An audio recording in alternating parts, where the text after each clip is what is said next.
A positive control is used to make sure that everything is working, and so you're getting exactly what you want. A negative control is to test that things shouldn't work when you don't want them to work. So it's a good way to test that all the method is working, that all the components, reagents, equipment's working, and it's also failing when it's meant to fail. So there's not a contamination of some sort of reagent or some other misfire or something that's going on that you don't realize is going on. So make sure you do this when you either modify your experiments to improve them, or if you're looking for solutions to problems. And so I've got this table over here where there's the neg.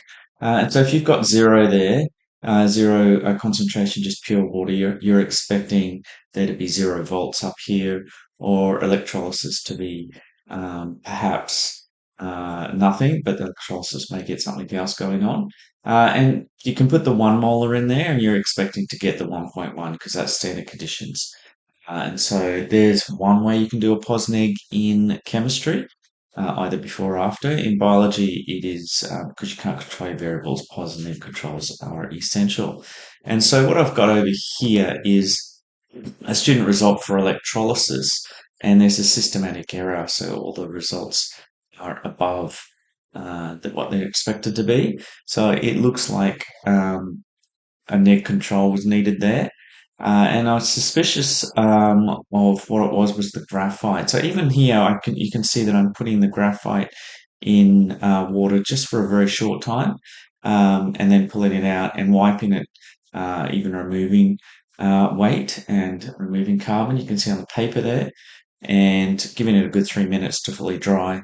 And even there, you can see there's a gain of like to zero point zero 0.01 to zero point zero 0.02 grams, which is the amount of mass that was theoretically expected. So you got 100% error just there, not realizing the graphite actually absorbs water. So with these are quite small electrodes, and we're just put in there for a few seconds. So if you put larger electrodes in there for the full time, it may easily gain more weight than the copper if it's on the cathode.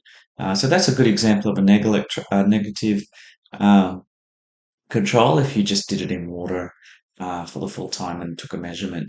Sometimes it seems a little bit silly doing a pos neg control because, of course, it's going to be neg and, of course, it's going to be pos until you actually get false positives, the negative coming up pos, or the false negatives, the positive coming up negative. Then you won't think it's very silly anymore. All right, hope that's helpful for your experiments.